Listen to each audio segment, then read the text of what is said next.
السلام علیکم ناظرین، اس ایپیسوڈ کے شروعات میں ہم دیکھتے ہیں بورسا میں ویشیوں کا ظلم جاری ہوتا ہے اور ویشی جیسے ہی ترکوں کو مارنے لگتے ہیں تو لوکاس ایک دم سے اٹھ کر ویشیوں کے سامنے خنجر پھینک دیتا ہے اور اگلے لمحے میدان میں کود پڑتا ہے۔ پھر ویشیوں سے کہتا ہے غلاموں کو چھوڑ دو کیونکہ میں تمہارے خلاف ہوں، مگر اس کے باوجود ایک ویشی غلام کو مارنے لگتا ہے تو لوکاس خنجر اس کی ٹانگ میں گاڑ دیتا ہے۔ یہ دیکھ کر دوسرے ویشی لوکاس پر حملہ آور ہوتے ہیں، مگر لوکاس ان سب کو تگنی کا ناش نچاتا ہے اور سب کو اپنے سامنے بے بس کر دیتا ہے۔ آخر میں ایک کی گردن پر خنجر تان لیتا ہے۔ وہ ویشی اس سے پوچھتا ہے تم کون ہو؟ لوکاس اسے چھوڑ کر اگلے لمحے اپنے چوغا اتار دیتا ہے اور بلند آواز سے کہتا ہے بورسا کے لوگوں، میں سرحدوں پر موجود تمام گورنروں کا حاکم کماندار لوکاس ہوں۔ میں یہاں انصاف کے لیے آیا ہوں، میں یہاں معصوموں کو بچانے آیا ہوں۔ تمام غلام آزاد ہوں گے، وہ چاہے جس بھی نسل سے ہوں۔ میں کماندار لوکاس ہوں، میں قسم کھاتا ہوں کہ جو کچھ بھی میرے پاس ہے میں وہ بانٹ دوں گا۔ میں تب تک نہیں کھاؤں گا جب تک کہ تم لوگ نہ کھا لو، اور جب تک تم لوگ نہ سو جاؤ میں نہیں سوؤں گا۔ اب سے جنگ صرف میدان جنگ میں ہوگی، یہ صرف سپاہیوں کے درمیان ہوگی، نہ کسی بے گناہ کا خون بہایا جائے گا اور نہ ترکوں کا۔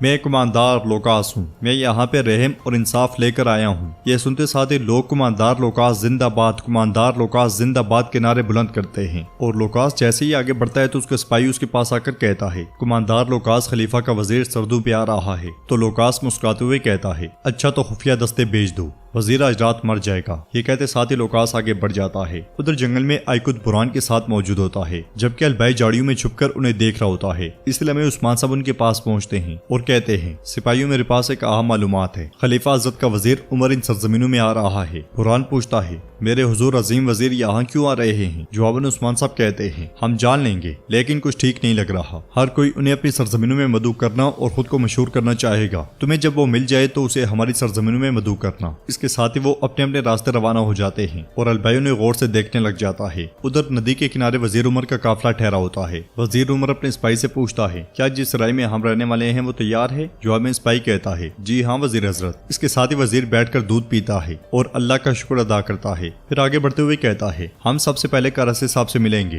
اس کے بعد جاندار صاحب، اس کے بعد گرمیان صاحب سے ملیں گے۔ یہ سن کر سپاہی پوچھتا ہے وزیر حضرت عثمان صاحب؟ تو وزیر کہتا ہے بعد میں ہم سب سے چھوٹے کا دورہ آخر میں کریں گے اور وہ ہیں عثمان صاحب۔ سپاہی کہتا ہے لیکن عثمان صاحب کا قبیلہ بڑا ہوتا جا رہا ہے، وہ ایک کے بعد ایک قلعہ فتح کر رہے ہیں، وہ سردار اعلیٰ اور سرداروں کو منہ توڑ جواب دیتے ہیں۔ اب عثمان صاحب کی ایک آزاد ریاست ہے۔ جواباً وزیر کہتا ہے جی ہاں ریاست ہے، میں جانتا ہوں، لیکن کاراسے اور گرمیان عثمان صاحب سے پہلے آتے ہیں۔ سپاہی پوچھتا ہے پھر وظیفے کو کون سر انجام دے گا؟ تو وزیر عمر کہتا ہے برتری سردار کاراسے کا حق ہے، لیکن کسی کو معلوم نہیں ہونا چاہیے کہ ہم یہاں کیوں آئے ہیں۔ ناظرین اس کے بعد رات کے وقت کائی قبیلے میں جشن کا سما ہوتا ہے۔ عثمان صاحب بالا ہتھون کے ساتھ مرکزی خیمے سے باہر آتے ہیں تو جیرکتائے دف بجاتے ہوئے بلند آواز سے کہتا ہے ریاست کے لیے عثمان صاحب نے کیا کیا؟ جواباً سب سپاہی کہتے ہیں انہوں نے ہمیں آزاد کیا اور امیر بنایا، ہم بکھرے ہوئے تھے، انہوں نے ہمیں قوم بنایا، انہوں نے مضبوط دیواروں کو گرا کر قلعوں کو فتح کیا۔ عثمان صاحب کے بیٹے اور گونچا بھی وہی موجود ہوتی ہے اور سب کا شکریہ ادا کرنے کے بعد عثمان صاحب کہتے ہیں اے لوگو، صدران، باجیان، ہم جب تک ایک ہو کر کام نہیں کریں گے برے لوگ ہمیشہ برتری حاصل کرتے رہیں گے۔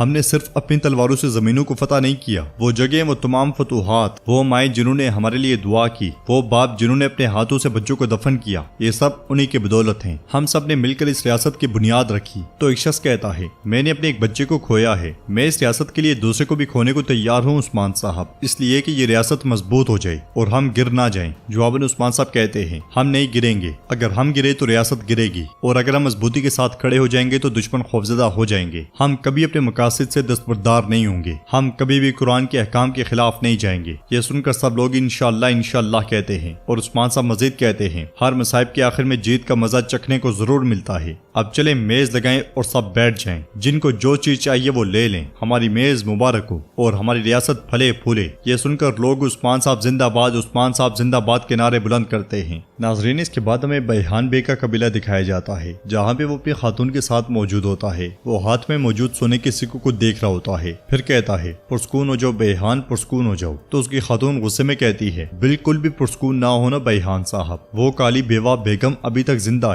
ہے نا؟ اس کی 9 زندگیاں ہیں۔ تو بیحان کہتا ہے خاتون کافی ہے، مگر اس کی بیوی بولتی ہی چلی جاتی ہے، میں نے سوچا کہ یہ آخری دن ہے۔ یہ سن کر بیحان کہتا ہے ان سرزمینوں پر عثمان صاحب کا حکم اور قانون چلتا ہے۔ خاتون کہتی ہے ٹھیک ہے حضور، ٹھیک ہے میرے شیر، مگر آپ جو کہہ رہے ہیں میں سمجھی نہیں، کیا آپ عثمان صاحب سے وفاداری کا عہد کرنے والے ہیں؟ اس کے ساتھ ہی ان کا بیٹا سروجہ وہاں داخل ہوتا ہے اور کہتا ہے ماں بابا سوچ رہے ہیں درمیان جاندار کا رسے یا پھر کائی، ان میں سے کون میرے بابا کی جیبیں بھرے گا؟ میرے بابا ایسا سوچ رہے ہیں۔ تو بیحان کہتا ہے ہم اپنے لیے زیادہ منافع دینے والے کا انتخاب کریں گے، تم بھی مجھے مشورہ دے سکتے ہو، عقل لگاؤ عقل۔ خاتون کہتی ہے سوچیں حضور سوچیں، آپ کی ذہانت پوری دنیا کے لیے کافی ہے، لیکن اگر ہم کل جرگے میں جا رہے ہیں تو ہمیں تحائف لانے کی ضرورت ہے۔ مگر بیحان کہتا ہے خاتون تحائف کی ضرورت نہیں۔ خاتون کہتی ہے حضور کیا یہ ممکن ہے؟ اگر ہم جا رہے ہیں پھر ہمیں بہترین تحائف لے کر جانے کی ضرورت ہے۔ پھر سکہ بیحان کے ہاتھ سے لیتے ہوئے کہتی ہے ہم کچھ انہیں دیں گے تاکہ ہم کچھ لے سکیں۔ بیحان اس سے پوچھتا ہے خاتون کیا لیں گے؟ تو خاتون کہتی ہے ان کی بیٹی، عثمان صاحب کی خوبصورت بیٹی فاطمہ خاتون، وہ خوبصورت اور امیر ہے۔ یہ سن کر سروجہ کہتا ہے میں مجھ سے برتر خاتون نہیں چاہتا ماں، میں اپنے بابا کی طرح ہوں، میں جا کر عثمان صاحب کا داماد نہیں بن سکتا۔ یہ کہتے ساتھ ہی سروجہ جانے لگتا ہے تو بیحان اس سے کہتا ہے سروجہ تمہاری ماں ٹھیک کہہ رہی ہے، کچھ بھی کر کے فاطمہ خاتون کا دل جیتو۔ کائی قبیلے میں بیٹھے سب لوگ کھانا کھا رہے ہوتے ہیں۔